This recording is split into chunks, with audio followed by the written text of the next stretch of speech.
सौभाग्यशाली तोता। बहुत समय पहले की बात है।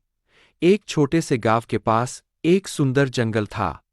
उस जंगल में तरह तरह के पक्षी और जानवर रहते थे। उन्हीं पक्षियों में एक अनोखा तोता भी रहता था, जिसका नाम चिरकू था। चिरकू को लोग सौभाग्यशाली तोता के नाम से जानते थे, क्योंकि जहां भी वह जाता, वहां कोई न कोई चमत्कार हो जाता या किसी की किस्मत बदल जाती। गांव के लोग मानते थे कि अगर चिरकू उनके घर आ जाए तो उनके जीवन में सुख और समृद्धि आ जाती है। चिरकू हमेशा खुश रहता और अपनी मधुर आवाज में गाने गाता। लोग उसे फल और अनाज खिलाते और उसकी भलाई की कामना करते थे। चिरकू भी गांव के लोगों से बहुत प्यार करता था और जहां भी जाता, खुशियां बांटता।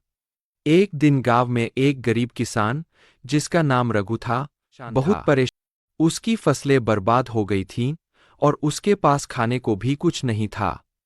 वह दिन-रात मेहनत करता, लेकिन किस्मत उसका साथ नहीं दे रही थी। एक दिन रघु ने गांव के लोगों से चिरकू के बारे में सुना और सोचा कि शायद यह सौभाग्यशाली तोता उसकी भी मदद कर सकता है। रघु ने तय किया कि वह चिरकू से मिलकर अपनी किस्मत बदलने की विनती करेगा। अगले दिन वह जंगल की ओर चल पड़ा और चिरकू को खोजने लगा। बहुत ढूंढने के बाद उसे चिरकू एक पेड़ की डाल पर बैठे हुए मिला। रघु ने बड़े ही आदर के साथ कहा। चिरकू ने रघु की बातें ध्यान से सुनी और उसकी आंखों में दया उमड़ आई। चिरकू ने अपनी चोंच में एक छोटी सी चमकती हुई पत्ती उठाई और रघु को देते हुए कहा, यह जादुई पत्ती है। इसे अपनी जेब में रख लो और जब तुम अपने खेत में काम करने जाओ तो यह पत्ती तुम्हारी किस्मत बदल देगी। रघु ने धन्यवाद कहा और वह पत्ती लेकर अपने घर लौट आया। अगले दिन वह अपने खेत में काम करने के लिए गया। जैसे ही उसने खेत में जुताई शुरू की, अचानक से बारिश होने लगी। उसकी सूखी जमीन हरी भरी हो गई और थोड़े ही समय में उसकी फसलें लहलहा उठीं। रघु की मेहनत सफल हुई और उसकी किस्मत सच में बदल गई। अब रघु के पास भरपूर अनाज था और वह फिर से खुशहाल जीवन जीने लगा। उसने गांव के लोगों को चिरकू की बुद्धिमानी और उसके द्वारा दी गई जादुई पत्ती के बारे में बताया।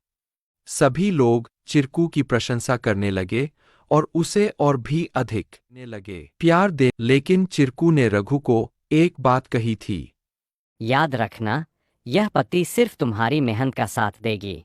अगर तुम मेहनत करना छोड़ दोगे तो यह भी अपना जादू खो देगी। रघु ने चिरकू की बात समझ ली और करी। धीरे-धीरे उसकी स्थिति पहले से बहुत बेहतर हो गई। वह गांव के सबसे सफल किसानों में से एक बन गया, लेकिन उसने कभी यह नहीं भूला कि उसकी सफलता में चिरकू और उसकी मेहनत का कितना बड़ा हाथ था। कहा